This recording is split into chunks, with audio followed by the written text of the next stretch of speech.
Welcome to my podcast, Staying in Touch with Jen. This is not your ordinary podcast where it's the same topic every week. This will be things that I thought would be interesting to you that I run across, such as clubs that I'm in, what I'm doing lately, what I've read, what I've seen. Just wanted to share it with you. Different content every week. So if you think of anything that you may want for me to talk about, please share. And if you like what you hear, please subscribe and share with your friends. Thank you. I am here with Jesse Oakley, and we say Jesse Oakley, I. And he has been a Toastmaster for a minute, and he is going to talk about it when I ask him some questions. So, Jesse, how long have you been a Toastmaster? Well, my Toastmaster history began 25 years ago when I was a 19-year-old civil engineering student at UNLV, and I joined via the Speechcraft version of Toastmasters, which is an 8-week condensed version of what Toastmasters is.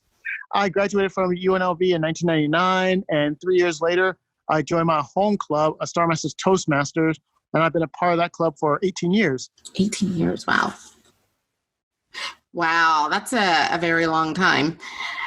And we have different levels of members in our clubs. What level are you? I am a distinguished Toastmaster. That means I reached the top of the communication and leadership track.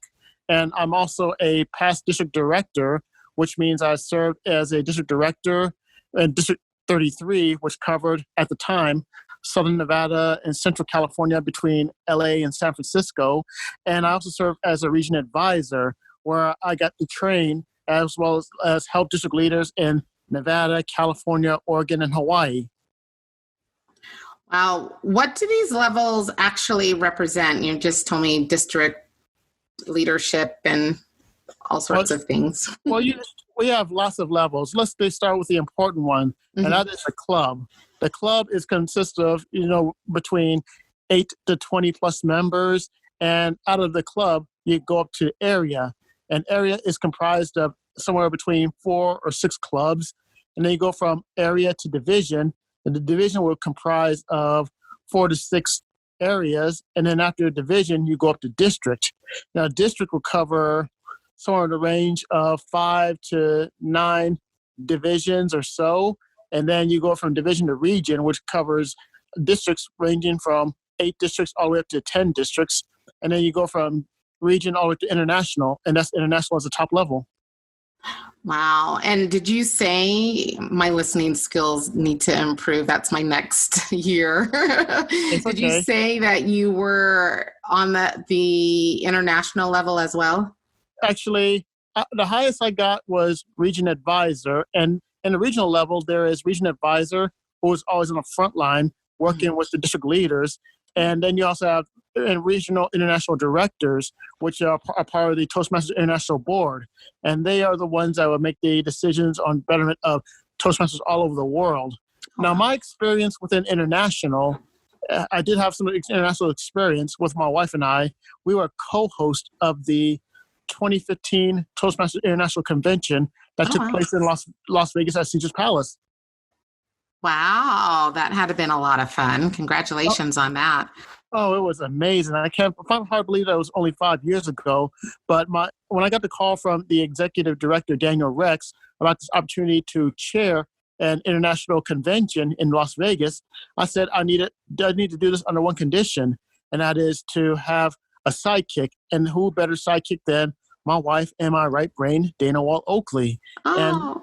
And I tell you what, that's out of all the accomplishments that I've able to do so far, the best accomplishment I ever had was marrying a fellow Toastmaster. Oh, that is so sweet. And her name is Dana, did you say? Yes. Dana and it's Wall, Wall-Oakley. Very good. Well, I am sure that she loves to hear great compliments like that. That's very, very sweet. Now, you were talking about all of these different levels and how you ranked up, or basically the different steps that you were in. How did you get to these levels? Did you have to have education, or did you get voted in? How did that happen? Well, how did that vote? How that happen? Well, let's go up to the club area, because I've been a club officer for all different positions, from president to sergeant at arms, and I, of course, get to get voted by the club members. And when it comes to area, like being an area director, or back then they were known as area governors, I had to be appointed by the district governor back then, and I served as area governor from 2005 to 2007. Now, when it came to the division level, I had to be voted in by the district council, and the district council comprises of presidents and vice presidents of clubs all over the district. And you also had division governors, you also had area governors, and you also had the district leadership team putting in their votes. But at the time when I was division governor, I had no opposition. So it made it easy for me to become a division governor at the time, from 2008 to 2009.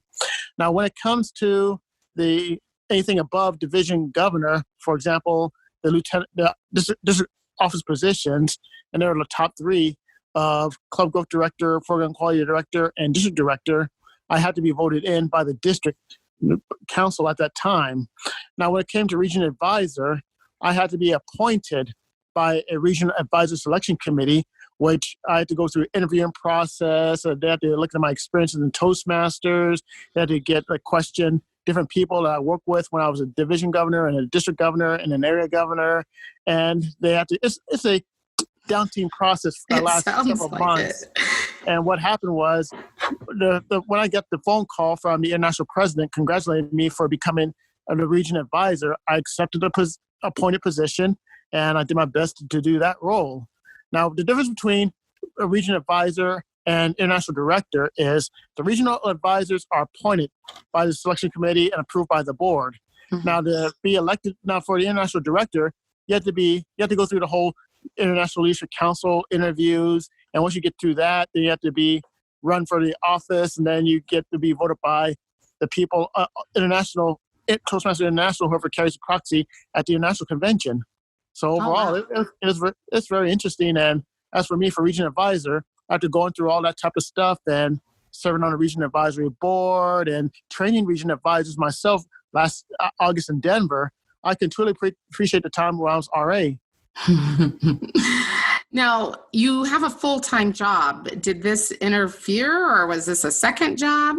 Actually, to some points, the Toastmasters may seem like a second job, but like the day job I have, it was very fun, because for me, it's all about mindset.